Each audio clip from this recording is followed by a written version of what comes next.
Hello मित्रों, मैं हूं सुमित नागरकोटी और आज मैं आपको अंधेरी रात का डरावना किस्सा सुनाने जा रहा हूं। तो इस वीडियो के अंत तक जुड़े रहें। मेरा नाम लाव्या है और मैं भोपाल में रहती हूं।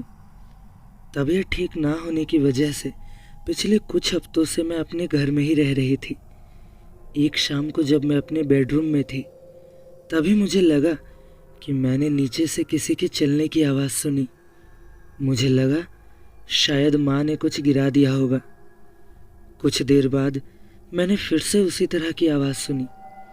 मुझे समझ नहीं आ रहा था कि ये क्या आवाज़ है। मैंने सोचा शायद माँ को मेरी मदद की ज़रूरत है, इसीलिए मैं नीचे उनके पास गई। लेकिन जब मैं नीचे पहुंची तो वहाँ कोई नहीं था। सारे कमरे अंधेरे में डूबे हुए थे। मुझे बहुत डर लगने लगा। मैंने सोचा शायद माँ बाहर गई होगी, लेकिन फिर भी मुझे कुछ समझ में नहीं आ रहा था। मैं वापस अपने कमरे में चली गई और दरवाज़ा बंद करके बैठ गई।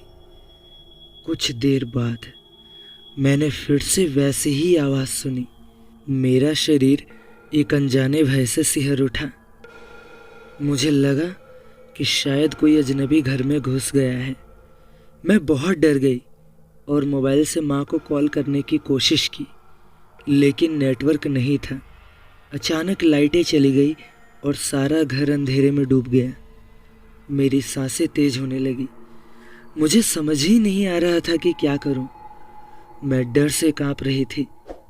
एकाएक मैंने अपने बेडरूम के दरवाजे पर किसी के हाथ की आवाज़ सुनी।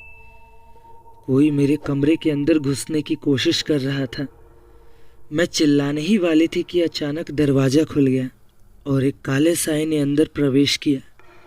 मैं चिल्लाई, कौन है? क्या चाहते हो? कोई जवाब नहीं आया।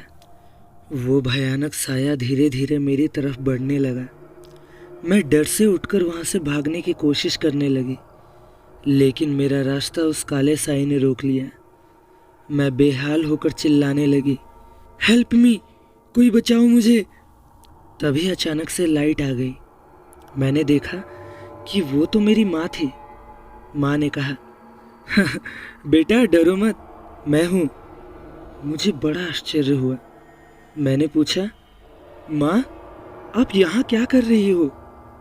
मुझे तो लगा कि कोई अजनबी घुस गया है। माँ ने समझाया, बेटा वो तो लाइट चली गई थी, इसीलिए मैं तुम्हें डराने के लिए ऐसा कर रही थी। प्लीज़ मुझे माफ़ कर दो।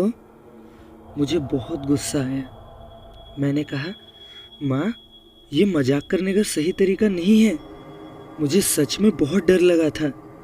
आपको ऐसा नहीं करना चाहिए था। माँ ने माफ़ी मांगी और कहा, ठीक है बेटा, आई एम सॉरी, आगे से ऐसा नहीं करूँगी। चलो अब चलकर कुछ खाते हैं। उसके बाद हम दोनों नीचे गए और माँ ने मेरे लिए मेरा पसंदीदा खाना बनाया। मुझे एहसास हुआ कि अंधेरे में छोटी छोटी आवाज़ें भी कितनी डरावनी लग सकती हैं। लेकिन सबसे अच्छी बात यह है कि हर अंधेरी रात के बाद एक उज्जवल सुबह ज़रूर आती है।